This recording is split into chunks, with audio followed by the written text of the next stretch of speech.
In this lecture, we are going to find the Fourier transform of complex exponential function x of t is equal to e power j omega naught t.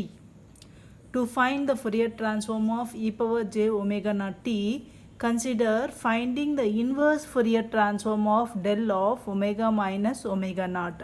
So from the inverse Fourier transform of del of omega minus omega naught, we will be finding the Fourier transform of e power j omega naught t. So here what is x of omega now?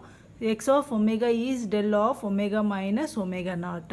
Now x of t will be finding by taking the inverse Fourier transform of x of omega. So that is equal to inverse Fourier transform of del of omega minus omega naught. The inverse Fourier transform formula is given as 1 by 2 pi integral minus infinity to plus infinity x of omega e power j omega t d omega. This is the formula for inverse Fourier transform. What is x of omega? X of omega is del of omega minus omega naught. So we'll be substituting in the place of omega, x of omega will be substituting del of omega minus omega naught. So it is equal to 1 by 2 pi integral minus infinity to plus infinity del of omega minus omega naught e power j omega t d omega. Now from the impulse signal, we know that integral minus infinity to plus infinity del of omega minus omega naught d omega will be having value 1 at omega is equal to omega naught. So it is equal to 0 otherwise. So that is why in the integral minus infinity to plus infinity del of omega minus omega naught d omega, so will be this is having value 1 only at omega is equal to omega naught. So that is why in the e power j omega t we will be substituting omega is equal to omega naught. So what is that? We get x of t is equal to 1 by 2 pi e power j omega naught t. Because this term integral minus infinity to plus infinity del of omega minus omega naught d omega will be having value 1 only at omega is equal to omega naught.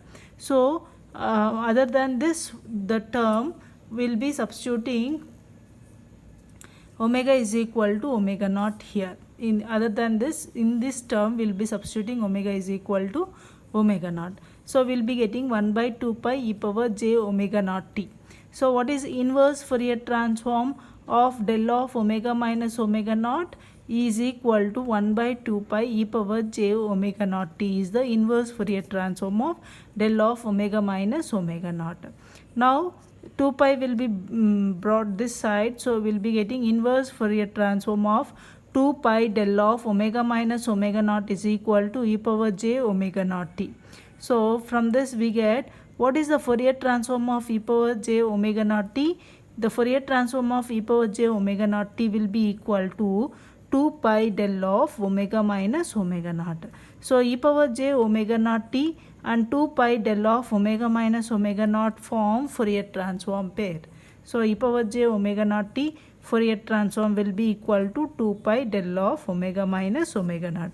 Similarly, e power minus j omega naught t Fourier transform will be 2 pi del of omega plus omega naught. So it will be 2 pi del of omega plus omega naught. Thank you.